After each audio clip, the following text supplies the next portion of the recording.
Hello. Thank you everyone for coming tonight. My name is Laura Arsenault and I'm the branch chief for the Heritage Resources and Plan Development branch in the Planning Division.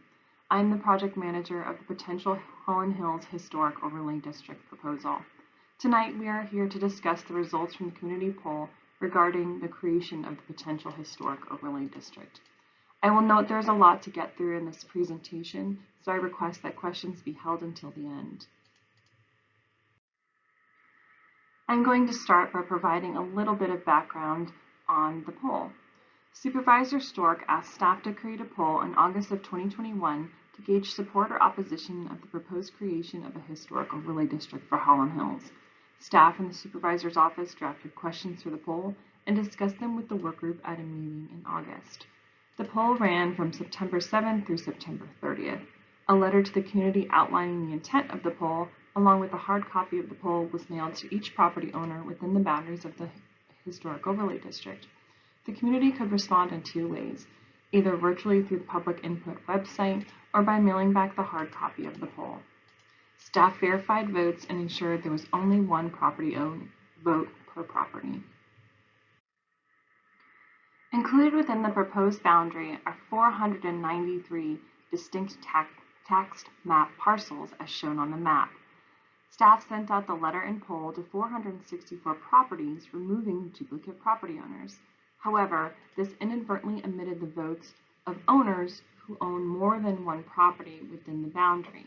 In consultation with the supervisor, staff determined the properties that either had existing houses or were determined buildable lots should each get a separate vote. Staff verified duplicate property owners and ensured the appropriate number of votes were counted for each of the buildable lots.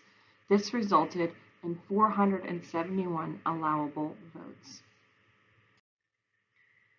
After staff verified there were 471 allowable votes, staff researched each vote to make sure the vote itself had a property owner and address that were verified in the tax records.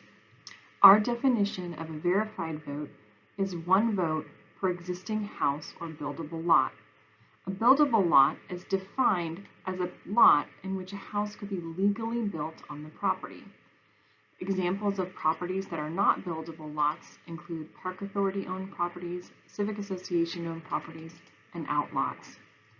If a vote did not meet one of the above criteria, it was determined to be a null vote. The explanation of null votes are included on the next slide. Now for the results of the poll. The community had a very impressive response rate of 82%.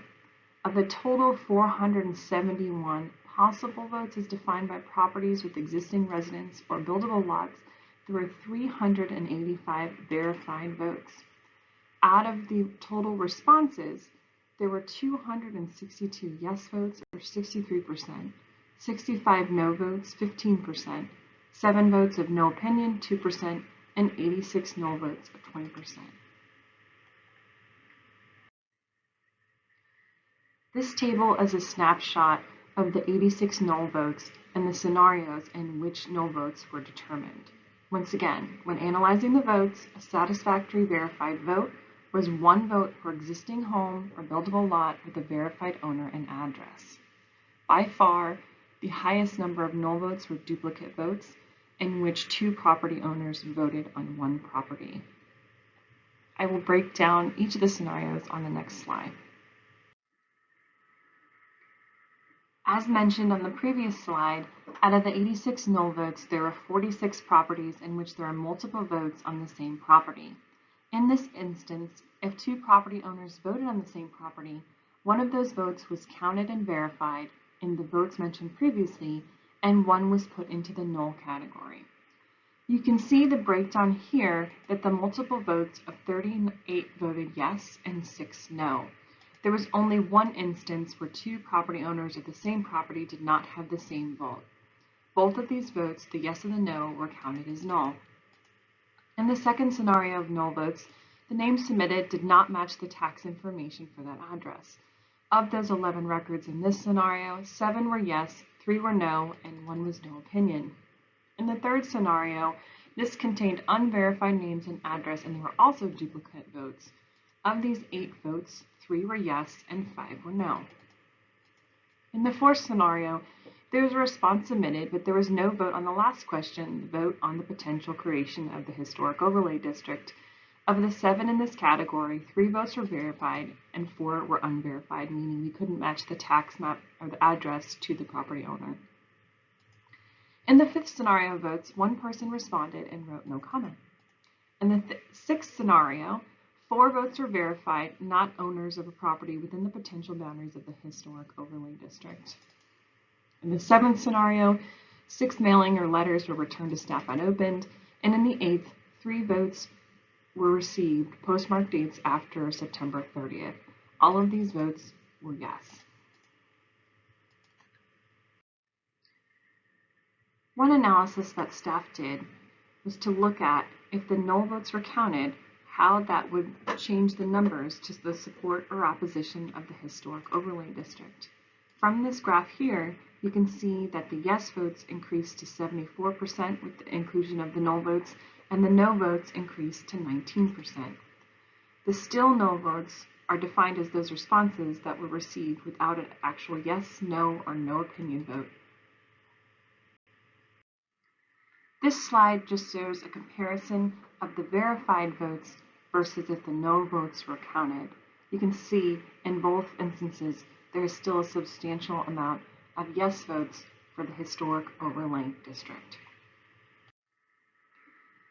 This graphic goes back to what we were talking about earlier in the presentation about the response rate. On the left, the count of 471 existing or buildable lots was with 420 responses received. However, the null addresses as discussed contain duplicate votes and unverified votes, so the numbers and percentages are not quite representative of the overall response. On the right, the null votes were coupled with the no vote. Therefore, 385 verified votes of yes, no, or no opinion were received out of 471 allowable votes, which meant there was an 82% response rate. To view the comments that Supervisor Stork made during the Hollin Hills Historic Overlay District Work Group meeting, please see the WebEx video uploaded on this website. Moving forward, the supervisor has requested the authorization and advertisement for the public hearings related to the potential Hollin Hills Historic Overlay District to be presented on January 25th, 2022 to the Board of Supervisors. The staff report and analysis will be completed in early February. Further, staff will be presenting to the History Commission, the Architectural Review Board, and the Park Authority in February 2022 with dates to be announced. The Planning Commission public hearing is tentatively scheduled for February 23rd, 2022, and the Board of Supervisors public hearing is anticipated for March 8th, 2022. Thank you very much. That concludes my presentation. Please feel free to reach out to myself or Nick Reinhardt at Supervisor Stork's office for more information. Thank you.